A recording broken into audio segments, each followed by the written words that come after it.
All right. So I was just mentioning to Steve a quick story here, but we'll just hop right into it. So I was gonna say, Good. dude, I got a random message yesterday. I won't say the guy's name here, but part of an agency and just looking for support for paid programs or like paid campaign management. The agency it's been like historically like a PR firm, and they did like a lot of like PR stuff and like content writing and um like they got like over 100 clients, he was saying, and they just need some like support on like paid side of things. And so like we'll see what happens there, and they're just like vetting some options for maybe like bringing in some contractors or an agency to kind of like white label there. But I asked him, I was like, well, dude, how'd you hear about me? Because he messaged me on LinkedIn there for like paid social support. And he said the owner of the company sent him a list of like 10 to 15 people on LinkedIn that the guy follows, and I was one of them on the list. Did you And track back to follow? Did you look if he was following you? so now that's what I'm going to do next. I just Yeah. had a call with the guy like an hour ago, and I didn't like look into this yet, but yeah, it was just fascinating to hear because I was like, well, I don't know the owner of the company, but like we've preached this forever of like post on LinkedIn, and if you have some valuable content over time, you're top of mind when somebody needs your service. You've been posting about it, they're going to reach out. So I don't know who the dude is. I will do some more recon here to kind of follow up, but like completely random. And he was like, yeah, I checked out all like these profiles, and then, you were posting consistent content. It seemed like it was, what we were looking for. So figured I'd reach out and kind of go from there. Credibility. So it's interesting. It's like your LinkedIn is like your website, right? As It far as, seriously is. like got your cover page. I'm checking out your work experience, but also probably more importantly is he posting relevant content that's somewhat interesting or accurate to what I want? So I guess you don't need to have, Trevor.com No, no. to do this. think, I think one thing, maybe, I mean, maybe I could screen share in a second here, but I remember who was out. Lewis Howes. New. Lewis House. So he's like he's got a huge podcast. Like he's an OG podcaster. Like he's like 2016, 2017 putting out podcast. Okay. Um, the School of Greatness. I haven't listened to him in some time now, but like he's got some good interviews and like some good content in general. And he was actually saying he was trying to figure out how to make money online and figured out a way to get people to rank on LinkedIn. So if somebody searched for like a service or like whatever, like he helped people optimize their profiles and basically did like SEO for LinkedIn. And the reason I say that, I was like, well, that's an interesting idea. And he said it's, significantly more difficult now. But Sure. on LinkedIn, you can offer services. So you can have, there's a section in your LinkedIn profile, like your about section, you could put in your top skills, but then there's also a services section. And like mine's built out. Like I have lead generation, advertising, marketing consulting, SEM, demand gen, like a couple others. And that was one thing he was like, well, it seemed like you were like a legitimate consultant and like know what you're doing. So I don't know if it was the services section or if it was content, but like, if you're in this space and you're trying to generate some business and you're going to use that LinkedIn profile, post every once in a while. I would say your featured section, pin some of that content on your featured section so that when somebody hops on it, they immediately see some big content, like things have been active as of late, for them to check out. And then that services section, I've done searches on LinkedIn before, just looking for like contractors and support and stuff. And usually, if I'll type in like paid search or like paid social or SEO or whatever, Mhm. that services gets highlighted in that search results page. So I think there's probably something to that. Like if you're trying to generate business in this space, I would definitely say add services and then pin some of your top performing content because it's like an immediate filter once people get on that page to kind of see what you've been active with lately. Yeah, I've done that too. Yeah, filling out the service section. I know Ricardo didn't have his service section filled out, and I was still reviewing his profile. I was like, I'll fill that out with maybe web dev related web design stuff. But yeah, I did that too. But yeah, like when you do a search, like the first section of clusters, like people that have those profiles that you're not connected to, Yep. etc. So that's interesting. And I know I've mentioned it before again too, but man, anytime that you're working with a client or even a prospect, connect with them on LinkedIn. I only bring it up because I'm going through my old Rolodex of clients and contacts. And I don't know, maybe it's just how fickle my memory is, but I think most humans are memory's not the best. It's in there because it's like a file card system. Like I'm like, oh dude, this person's name. I got like a pretty large list. And like I forgot about these people. I was like, oh man, I did this I project can for them or imagine. that. And it just like comes back like Yeah, instant memory. Like I remember that we did like a one-time SEO thing or we had this. And like, I'm pretty sure I'm connected on LinkedIn. And like sure as hell, I go up there and I look and they're not connected on LinkedIn. I was like, how did I forget that? Like we had some great conversations and project and I'm just not connected on LinkedIn because like visiting this old Rolodex, I want to reach out to people, let them know about, Collective 42, our for service offering. sure. Yeah, Like rekindle that kind of connection on some people, like doing some, I'll call it like lukewarm prospecting is one of the initiatives that we have going into this quarter. And well, some of the contacts no longer work at the email address that I was working with them before. So the best way is to contact them is via LinkedIn because their email address obviously changed because they're at a different company. Then I go and I'm like, oh man, I'm not even connected to them on LinkedIn. It's like, dang. So it's like that's another way that you can kind of regrow no your doubt list. about it. It's like you just forget. Um, and those people that you've worked with in the past, it's like the best people to hit up to let them know what you're up to. So yeah, that's something that me and Ricardo have been up to as well, is just kind of re-hitting that Rolodex and reaching out to people. We obviously graded them, so we kind of went through this process of grading them of like who we think is going to have a response back faster, just kind of qualifying him. And so we're hitting those prospects first. We'll see how when we get to the ones that we're like, man, I'm not even remember sure who this person was, and we send out an email or a LinkedIn.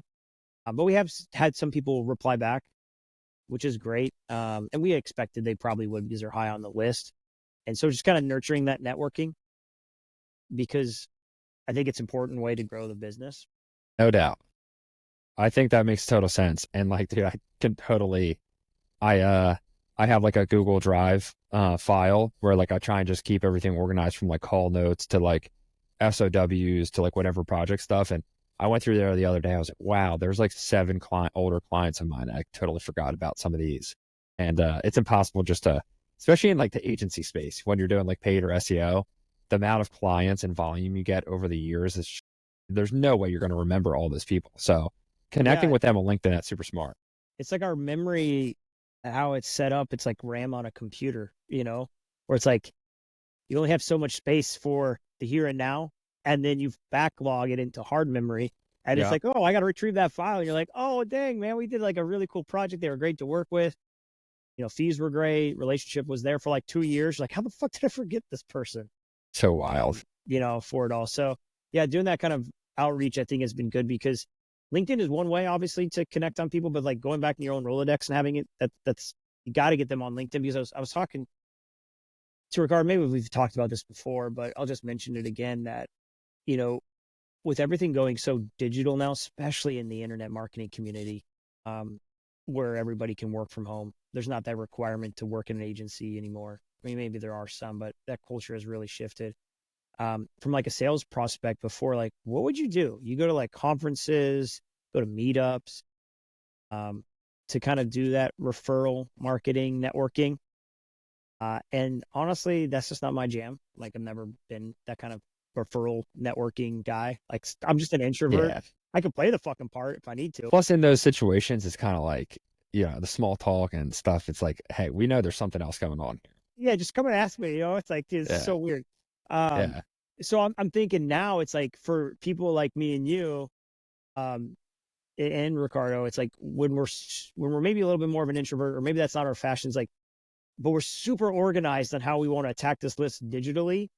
I think our referral marketing and connections can be even that much more powerful because we are very organized in that way. We have a systematic way of doing it, No doubt. following up on process, etc. To where it's like it makes this change of style of referral, gaining referrals and maintaining referrals lends well for an introvert project management process oriented nerd, where that would not be the case in the old way of doing things. That's such a So good call. That's We'll such a see. good call. We'll see where that goes. Well, to that point, in those situations of like, networking at conferencing events and all that stuff, one thing I try and do is, I don't know, maybe like once a day, or definitely once a week, is on LinkedIn, like you have like the friend section there, somebody like requests you or whatever, or you get a notification that somebody accepted your request. You click on that friend page, it'll show other people. It'll show other people with like similar roles, other people with similar roles to yours in your area and stuff like that. I mean, dude, every single time I pop into LinkedIn, I'll check that. I'll probably like hit 5 to 7 people with a friend request there.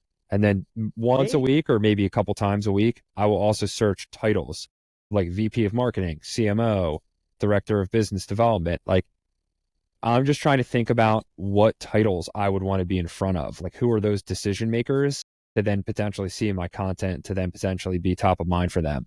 So it's kind of like similar to like a networking at like a conference where it's like, hey, there's a lot of these like, like-minded people. They're here for like a similar purpose. If you're connecting with like CMOs and like the people who are going to make decisions to like bring on an agency or a consultant or something, I feel like that's just a no-brainer just to connect to those people. yeah, and they made it super easy now where it's a one-click button to connect. Before you'd have to like, I think, send a note to it or not a note. Like there's a couple clicks to it.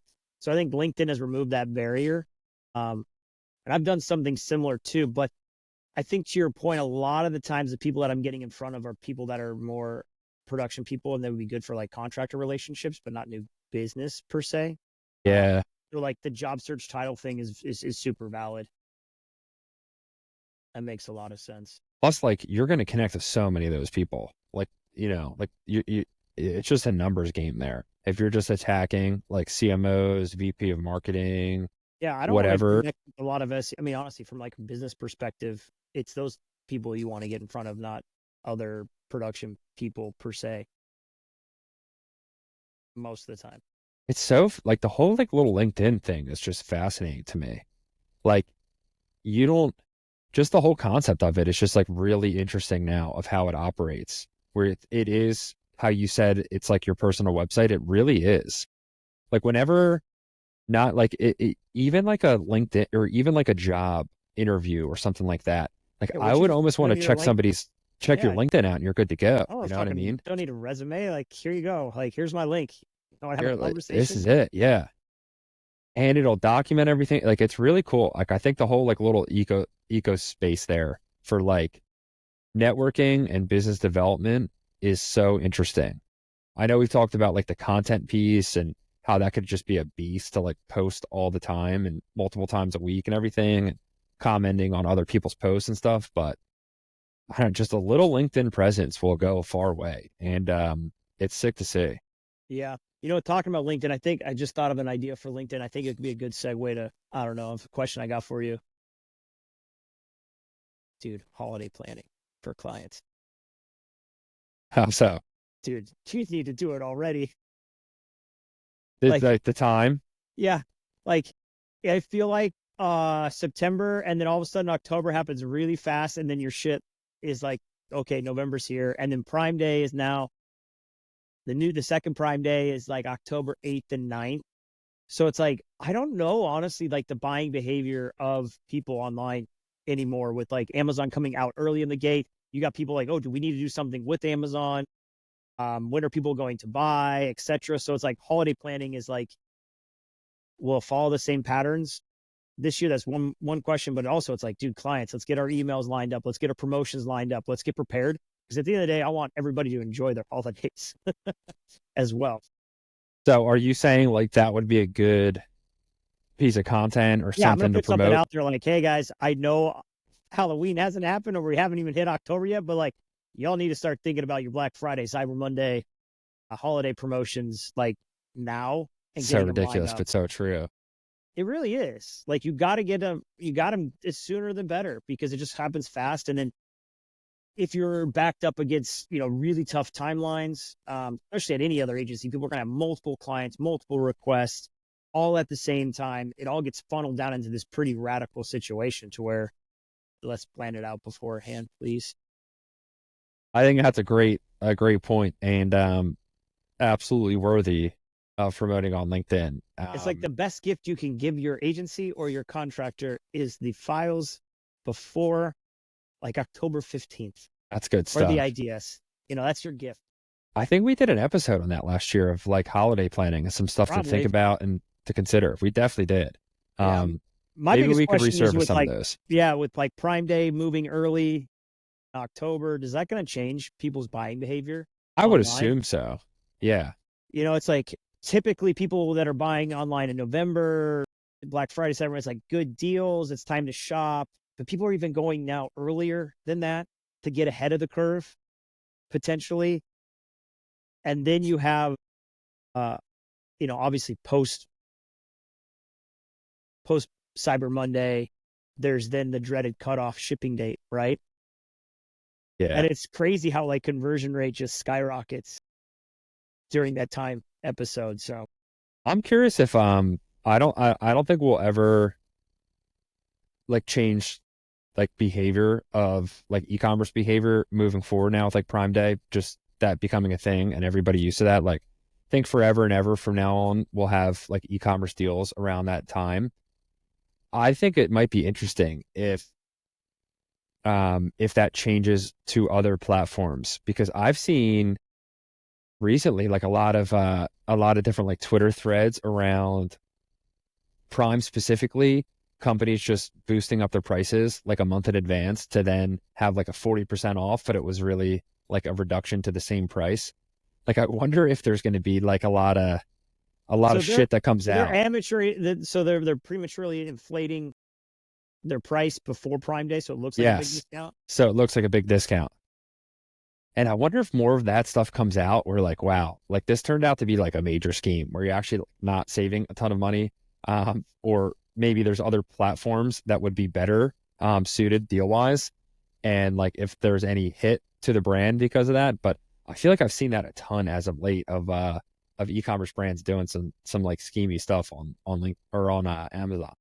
Yeah, I can see that. And I wonder too, like as the marketplace matures with Amazon, I don't know, maybe it's a super jaded view of looking at Amazon. I look at more of Amazon as a place to buy things that are convenient that I need, like a reoccurring kind of thing, like be it vitamins or batteries for something. Same. It's Yep. not like, hey, I'm gonna have this novel purchase of like, I don't know, like a dog harness that I want to really research and go after. I'll go try to buy directly from the consumer's website. I don't know. I look at Amazon as a little bit different. It's like kind of like a convenient shopping Same. or like going to a grocery store kind of thing versus other types of purchases. I'm not going to Amazon directly looking for that. And I think that maybe has changed over time, at least in my small little world of how I purchase things. I was like, oh, everything's on Amazon. Just get it on Amazon. Totally cool. But it's like I prefer some of these bigger purchases or other items to be maybe with some direct brands. That might be like I don't know, because I feel the same way. Like um of quicker, convenient purchases on Amazon there. I feel the same exact way. Whereas if it's going to be like something larger, like a little bit more specific product for something, I don't know if it's my older age, but I don't know. I more so like actually care about the brand anymore of like who am I actually supporting and actually like putting some thought behind that as opposed to, just going to Amazon and getting like the cheapest option for whatever or whatever pops up first. Um, for like, Yeah. a little bit more expensive, higher ticket items, I definitely consider like, I was think this, people know that a lot of times, like maybe the behavior on Amazon that contributes, like the shit you buy on Amazon, most of the time it's crap. yeah, You don't know what brand you're going to get or where it's coming from. You're like, what? just a lot of drop shipping and like you're kind of taking a chance on this brand. Is it even legit or not or whatever? Yeah. Dude, my wife bought an apple core, one of those you like spin the wheel and it cores the apple or skins the apple. And it was actually kind of nice. It was made out of metal. And I was like, oh, where'd you buy it? She's like, I got it on Amazon. It had good reviews. I was like, all right, cool. And I'm like, where's this thing like made from? So I was kind of impressed. It's all metal parts, pretty heavy duty. I'm looking at the box. I'm like, yeah, I don't see anything labeled like made in, let's say USA or Mexico. And then I found it. It was made in PRC. I've never seen that. Puerto Rico? My guess is not Puerto Rico. It's the People's Republic of China. Yeah. It gotta be. Yeah. So did they change their branding? Interesting. I haven't heard of that one before. Yeah, so I just did an AI overview. Let's see, made in PRC is a label that indicates product made in the People's Republic of China. It's a way for manufacturers to avoid the directly association of the product with the full name, country name, instead to be judged by their own merits. That's really interesting. Some reason why manufacturers use made in PRC.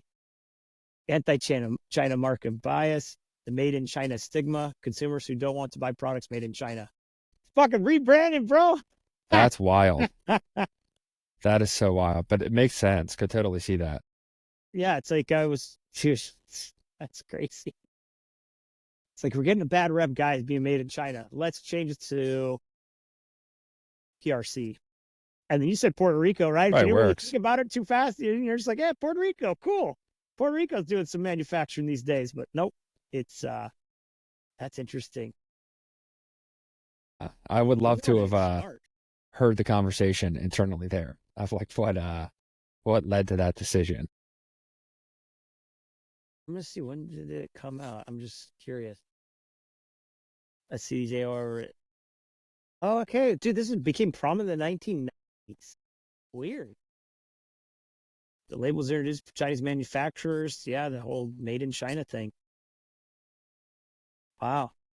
I just had never seen that myself on an Amazon purchase That's so interesting. for it all, because most of the time you buy something on Amazon that you're not too sure about like that, you're like, it's probably going to be crap and you never know what you're going to get. But luckily they have a great return policy. So, um, yeah. They have the craziest return policy ever. Doesn't even make sense. Like anything is getting approved for a Yeah. refund or whatever. They do not care. Yeah, for sure. It reminds me of Costco too. Their refund policy is pretty wild. Is it really? Yeah. I'm assuming Costco's nationwide, right? I'm not crazy. Yeah, totally. Okay. It's like, yeah, my family out in Michigan has got Costco. So. Yeah, yeah. Kirkland signature. Yep. They got some good stuff.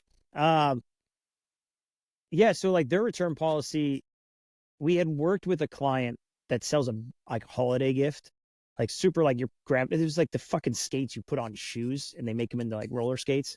Nice. And all their business was only done during the holidays. It was pretty wild because it's like the gift that like grandparents would buy their grandkids. It's like, here's something interesting or fun. For sure. It's Yeah. not something that people are necessarily looking for. Strapping on the wheels. So it's an interesting scenario where they wouldn't. He told me some stories about they went into the big box stores at Costco, and dude, that was their problem. Is like the return policy is that people would use their product and then return it like a month later, and the wheels are all used. And it's like, well, what am I supposed to do? Switch That's out the wild. wheels, even shoes too. I've heard like I don't know if it's true or not, but we should try it. It's like returning like a dead tree. They sell trees sometimes. They fucking will probably take that too. Wow. Because I mean, Costco doesn't make their money on their products. It's all the membership. It's all membership based, basically. It's Yeah. all the membership is where they make their margin. Why not? They don't care about the products. And so they've had some, I guess, yeah, selling in the big box stores like that can be pretty ruthless for a brand. So Talking about retail and e-commerce and stuff and products. Did you see Mr. Beast, his new venture that he just launched here? I saw something on my feed. I don't know if it was this morning or what is it, the Daily Brew or whatever I get, which just got some weird slant Yeah. lately. Yeah, But yeah. yeah, something about Lunchables, like a replaceable Lunchable, right? Was that it? I think it's called Lunchly is the actual brand, and he partnered with Prime, um, like Logan Paul's brand, Yeah. the beverage brand there. I don't know if you've ever seen like Derek from More Plates, More Dates, that guy, that YouTuber. Have you ever heard of Yeah, him? yeah, yeah. I've heard of him. He did a Yeah. breakdown of Prime and it was basically like it is utter nonsense what you're drinking there. Like would highly suggest you never do that if you're like actually trying to get hydrated. And he actually broke down the product to the point where it's a sponsor of the UFC. And he's like, this is like, you're actually putting people at risk there. Like if you're training hard and you're actually seriously training and you're relying on Prime to do your like supplementation for like your electrolytes and your hydration, like there's going to be extreme deficit there and you actually could like be in a bad situation. So it was a very interesting point. But that's included in this Lunchly box. And essentially it's like a Lunchables competitor. Yeah, pretty where he much. just got a ton of shit online for it because it's a bunch of processed food. It's just nonsense. Like it's non-actual, like it's a bunch of junk. It's a bunch of nonsense in a box. Yeah, it's still the same crap for Lunchables. Yeah, for sure. It's crazy with all like the stuff that comes out nowadays. Recently, like it just seems like you hear about something health related wise every other day. Where like Lunchables themselves, I think, got recalled for like having lead in them. All the consumer products. I mean, you hear about microplastics, you hear about ultra processed I saw study foods, about sea oils. microplastics. Yeah, like even like packaging of everything. Yeah. It just seems like the direction of the consumer, or maybe I'm just a little ahead of this, and you might be too, because of people we follow on podcasts and stuff. But I don't know. It just seems like a lot of people are waking up to like, hey, maybe we should have like, no pesticides in our meat and our crops, and trying to get a little bit more like fresh food and organic, and you know, just a little bit like not seed oily, ultra processed foods. For them to be like one of the youngest like influencers in the country or like world, probably, then release this product, it does seem like, dude, where was the thought process that went into that? Like where it, Yeah, that's a weird one because I agree like that maybe slowly the United States is becoming aware that what is sold in the grocery store, not everything is good for you. I know it sounds kind of crazy, like no shit, but it's like, how would they sell it if it's not good for you, right? Or it could be harmful for you, right? And that's the challenge. Dude. I got kids; they love fucking processed food because that's like the options that are provided at a grocery store. Yeah, you can go out of your way and try to get vegetables and stuff like that, but they make it so easy that the snack game is super strong, dude. The Takis, the goldfish, the Cheez Its, that's things, but they're not good for you. And like a Lunchable like this, I'm kind of surprised that these guys that they would go down this processed food route. I could see it like really try to make something healthy would be fucking game breaking because I do think kids are getting educated on that. Like our generation, 100%. like they want something more healthy. They understand it. Um, so I don't know. I'm optimistic on where maybe things will go in the future with, the political landscape and bringing more awareness to health and to the kids. I know RFK Jr. has been a big proponent around that under the ticket he's going underneath now. So I just think I think the biggest excuse right now for people, it's in the store, it's easy. No doubt. Well, let's change the food system up to where there is options, man. It's the options. That's the crazy part. It's like, and then there's the whole conversation of like, hey, this food just makes us sick. So then they go back into the healthcare system, and then the healthcare system No doubt. is tough. And I heard it. I haven't looked into it myself. I think RFK Jr. was saying like there's nothing more profitable than a kid in the healthcare system. Which would make sense because you got a lifetime customer there, which is, pretty shitty. But Yeah. I think the thing that really rubs me the wrong way about the release is, like Logan Paul is clearly an athlete and, takes care of himself and works out. So, his diet is dialed, no doubt about it. He's not That drinking Prime to hydrate. no shot. He's Or, probably and drinking Element. he's not eating a box, a Lunchly box. Like, you know what I mean? Like, you're just not doing that. So that seems disingenuous. And then Mr. Beast, like, I've been a fan of his for like a while now. Not his channel, to be honest. Like I've never watched like a Mr. Beast video, but when he does interviews, I listen because he's obviously quite successful. And he's spoken recently. Like I've heard him in a couple interviews. The past year or so, he's really got into like exercise and his health and lost a ton of weight. And he always comments about his older interviews, like, I hate that. I look so much like heavier. And I don't know what I did. All I was just doing was working. But like, he's really open and like forward about his health journey and getting into working out and how that's a priority every day and him losing weight. And then he also spoke pretty heavily about the Feastables, like his chocolate bar that he sells, and how he wanted to make it healthy, like a healthy alternative option for chocolate because the other brands on the market were, you know, a bunch of junk that you're eating like chocolate bar wise. Yeah. So his like whole persona, not his whole persona, but a big piece of it now is, healthy lifestyle, working out every day and losing weight. And then also the inspiration for the Feastables product was like, hey, this is a healthier option for kids So then you release this product. It just doesn't make any sense at all. And look, I'm not over here trying to say I'm some saint or some angel, whatever. I just feel like there's just no, it just seems very unethical and very disingenuous of like, hey, here's a clear money grab. Like we know we could just scam these little kids for whatever and get them to buy our product. But dude, at a certain point, like for what? Like for some more money? Like it just, I don't know. It just really doesn't sit well with me there. Yeah, no, I mean it's definitely advertising to kids indirectly, right? Because all those follow. I mean, my kids like Mr. Beast. I've watched pretty much all of his videos with my family. And it's one of those things like even the Prime stuff, dude. It's like a status symbol at school. These kids having Prime bottles, you know, and if it's full of shit, it's like, dude, come on, like, what are we doing? Like, I don't get that. I just a don't weird one. understand that. I mean, I'm not in that position, so I can't, fully speak to it. Maybe it's a money thing. Maybe there is some good intentions to first start off, and then it spirals out, and then you get investors in, and then it's, takes over from there, and your name's attached to it. I'm sure there's some nuances to it all.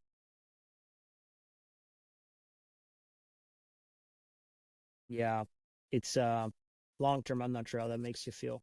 Yeah, I don't know. I just wouldn't really, I don't know. I feel like that's not going to be a good look for the brand long term there. Yeah, talking about things that make you feel good. So we haven't really talked about supplements all that much. Um, dude, I finally started taking creatine. So I've been on it for like 2 or 3 weeks, and it's fantastic. What what have you noticed? So I will say, because I'm pretty consistent on my workouts for what I do, I will say like that last set that I would do of like push-ups or something like that. I'm like, oh shit, it's not as difficult. Nice. I was like, okay, that's cool. So it means I'm getting stronger. I just feel like a little bit more strength on that side of things. And then I'm not so sure about some of the others. I mean, sure, that's mostly for like traditionally for like weightlifting and recovery, etc. I've been feeling pretty good recovery wise, but we'll see if it's all from that. But just a little bit of that edge of like a performance is like that's cool. But the whole like mental acuity, I've heard a lot of good things about that too, as far as providing more mental clarity. That's kind of hard to guess, like a direct attribute to it. But supposedly it helps there too. But I would say a little bit of that too as well. But I mean, it's such a simple supplement. It's so fucking cheap too. Um, You take powder form? yeah, powder form in the morning. Mix it up, slam it down. One of the first things I do with a couple other things, and it was like, boom. So I added that into kind of my regimen, and I could definitely tell. And I try to do that if I'm going to add something. I don't add anything else, and then kind of see what it feels like for a couple of weeks, and then I can kind of have a little bit of a take on it. Yeah, I've been doing it for a while now where I don't really notice anything to speak to any of the benefits of it. But I will say there's been multiple times where I've like cycled onto it and notice a immediate noticeable difference in like strength and recovery. No doubt about it. Like there's no, it was very obvious for sure. And now I just take it every day. I've heard so many good things. I've heard the mental acuity piece, but like mainly for like recovery and like bone strength and bone support and like muscle support and just like I don't know, just general kind of like stability there. Um, it seems like everybody should take it. Like it's just one of those supplements that like safe could be like a Yeah, it's one of daily the vitamin type most like deal. I was talking to Chat GPT about it, and they, whatever it is, I was saying it's like one of the most studied supplement think ever, yeah. ever done, and it's cheap. It's there, so it's like, can we get those things? And it's kind of can we get those things into our like food supply? Like can we do these Yeah, things? we need lead in the water, Steve. We need to put some lead in there. Oh man, Yeah, why doesn't somebody just dose the water with some creatine? it, and even fluoride. That it's a weird one, man. Or fucking weird world we're living in right now, but it's very entertaining to say the least. You know, it's supplement wise. I don't know if you ever heard of let me see. It's a peptide. I think I know what you're gonna say. BPC 157. Did they outlaw that yet? I don't know if I got outlawed or not. I know it was going to, but I've heard Yeah, I'm trying to. Yeah, I don't think it's been outlawed Dude, just the yet. first listing when I search for it is the USDA.org, and it's BPC 157 experimental peptide creates risk for athletes. And then the listing right below it is Amazon. I've just heard so many good like stories, anecdotes from people of like if you get an injury, it's like a miracle drug to like well, it's a peptide to like get you back to full strength there. Yeah. Like it just their healing properties of it alone are just like ridiculous. What's the And good apparently about it's really good just in general for like just cell growth and daily health and cognition and everything. But apparently if you have an injury, BPC 157 is like the absolute way to go there. dude? This so I'm looking at this Amazon page here. I might as well share my screen. Screen window. There. So this is the Amazon page um, for this. And dude, look at these sponsored results. The first, all of them, this brand. Dude, I would not buy this thing with the reviews counts of one. No shot. That's the thing too. I don't think people. I mean, reviews is a huge one. Like, I think the first one I would get into, dude, this one looks scary. That's the one thing I guess. Buying supplements on Amazon, you got to be super specific of the brand you use, the reviews, etc. I will. There's a couple like there's Life Extensions, one of the brands I use because they have a couple other things that I take. Then I'm like, okay, I know this is good. I can get on this, and then I'll just buy them the rest of the time. No doubt. But it's like this one, okay, 128 reviews. That's the first one over 128 reviews. But dude, look at this. This is all super low reviews. But then you get into a different nat. So I think maybe there's something about selling on Amazon that these keep getting taken down and put back up with reviews. I would not buy PPC 157 on Amazon. Yeah, I would definitely do. I know there's a This is couple 1.59, so it's not even the one same thing. Alternative. there's some like medical review sites too that are helpful for like supplementation and stuff. If you were to, I would definitely say to do your research on the peptide side. Um, Yeah. Dude, colostome's a big push these days. I've seen that a lot. I'm like, I don't know. It's one a other little thing. bit more as of late. Yeah. Interesting. What do you take with creatine in the morning? You like electrolyte guy and creatine? So depends on what I did the night before. Could be electrolytes. And if I had any, drinks and stuff like that. But I take trimethylglycine. To start your day? Yeah. Uh, I don't think I've ever. I don't know too much about it. So it's a um supplement that Brecca was I talking was gonna about. say, this sounds like a Gary Brecca supplement. It I take is glycine every day. um yeah, so Trimethylglycine. it's basically like everything that's in beets. It's most of that's been in there. And there's been studies that show that it lowers like homocysteine levels to improve heart health. So it kind of helps break down like bad blood from the way I understand it. And that's the cool part. Like, I don't mind taking something for a couple weeks to see. I mean, bad or good, just to see if I feel a bit better. If you're in a state of like pretty good health. So that's why I did that. But he was talking about that. That could help just improve the way you feel in general. And there's also been studies that it can help athletic performance. There's a study in 2021 and 29 soccer players found that they take 2 grams of TMG supplements, 14 weeks, improve muscular strength, running speed, and ability to repeat sprints. What brand do you take? So I think I do Life Extension and buy it on Amazon, the powder. So I just take 2 scoops of that, throw that in there with the creatine, mix it all up, slam it down, and then start my workout or go for a run. Yeah, dude, may prevent insulin resistance, could improve depression.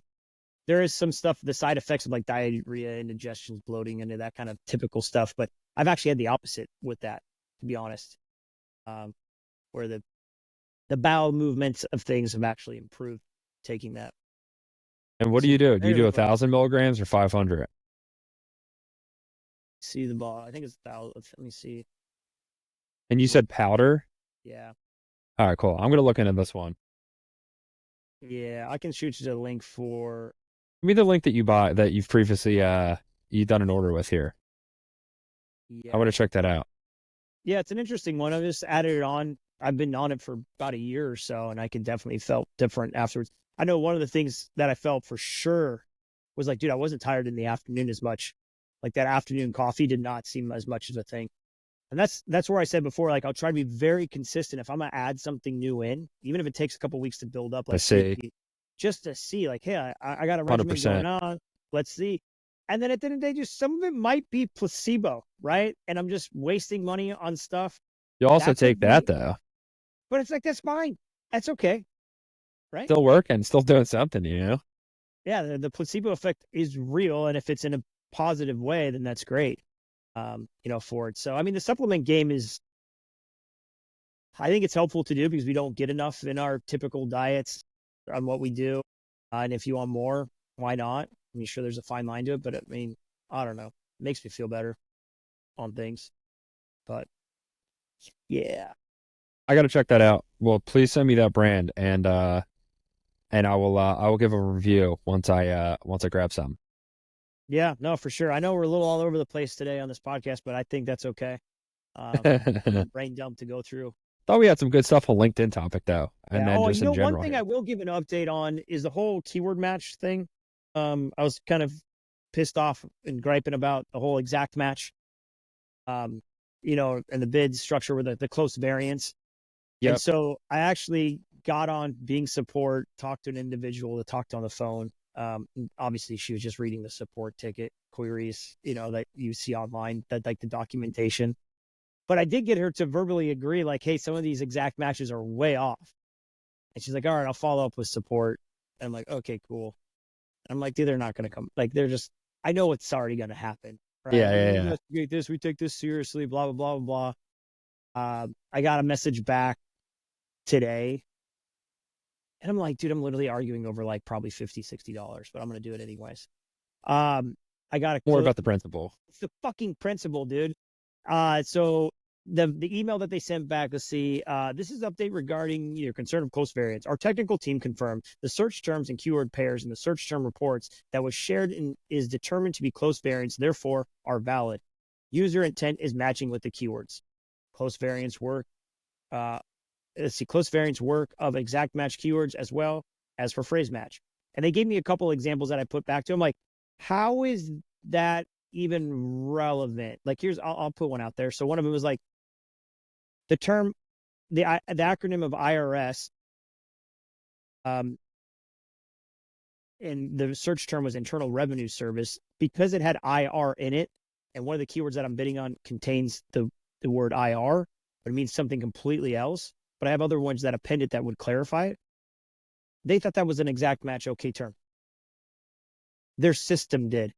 It's like, well, hey, your system's fucking broken, dude. Like, just because the system said the intent is fucking wrong completely. And I've got way more examples. So I'm going to go back, get a spreadsheet out. I'm going to get some chat GPT going on this. I'm like, hey, here's the keyword match. Explain in detail why the intent is different and not a close match. And chat GPT will kick this out. I'll send them a whole spreadsheet on this and be like, here you go, guys. Have fun.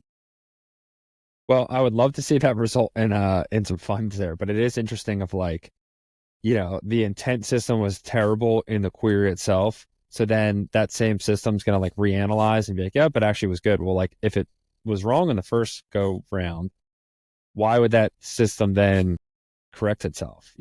Like it just doesn't make sense. 100%. And there's no human intervention here. This person literally just said, oh, we just made sure that it pulled up in the system correctly. That's And it wild. did. So, no, our system's working fine, but no, the system is broken. Use your eyeballs and use your normal like brain and read the fucking keyword to the keyword I bid on, especially on exact match. How does that make sense?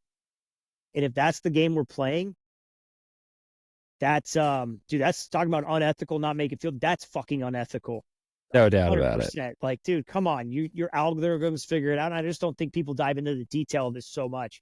Where it's like it's the principle. And like I've said, I'm arguing over $6, maybe more over time. But it's the principle of it all. And that's why I want people to do a refund. Can I just fucking click on keywords that I don't think are relevant, back it out, give me the refund, and I'll spend more money. It's frustrating. in search on Google, at least, they're doing like 40 billion a quarter, like in that general range. So out of $40 billion, you know, I don't know if I think that's just like Google Ads revenue. I don't think that's like just search. So like there might be some display and stuff in there, but just general ballpark. Google's doing like 40 billion in that range a quarter. Like how many of those are just from absolute unbelievably nonsense queries? You know, think about brands. If you're spending $1 million a month, which is like actually not that much on Google, like it is, no doubt about it. Like $1 million is a lot, but there's brands that spend more than 1 million per month. Think about if you're spending 100,000 a month, you're getting like, I don't know how many queries you're getting pulled through, thousands of queries per month. You're not looking at all those. So think about how many add up And they every single don't give month. you all your, they don't And give they you don't all. give you all of them as well. How is that possible? I'm going to give you something and you're going to pay for it, but I'm not going to give you all of it. You just got to That's trust me. insane. Yeah, Just I got to honestly think trust me. I honestly think it's about 50% if I went on the limb because of search queries that are mismatched and clicks that happen. And then I think the display network, my other gripe, is completely irrelevant most of the time. I think it's just highway motherfucking robbery. No And it's like we as experts have to go in and find a way not to get ripped off. Because doubt. half our job is to figure out how clients don't get ripped off. You kind of know going into it, there's going to be some nonsense that pulls through and stuff. So you're like doing your best job to like whittle it down to like mitigate as much as that as possible. Dude, I think easily out of the gate, 20% of your spend is just wasted. It's donation. Just making It's here, a here, donation. here, Yeah, Google. Here's a which donation. could be prevented. That is my point. So it's, I don't know. I've just been doing this a long time. So there's just certain things that I've seen on the SEO side, seen on the paid side. They don't have their best interests at all Yeah, with us and our clients. So that's why you pay us to try to navigate some of this bullshit. do the best you can out there. Yeah, I guess that's probably a good spot to wrap it up. Otherwise, I'm going to get all annoyed and pissed off again. Well, get those LinkedIn profiles hooked up, people. It does lead to some business there. I think that's a good ender. Yeah, for sure. We'll get some And more look at guests your on search here. query reports. Yep. I will Yeah. call there. All right. Thanks, everyone. There you go.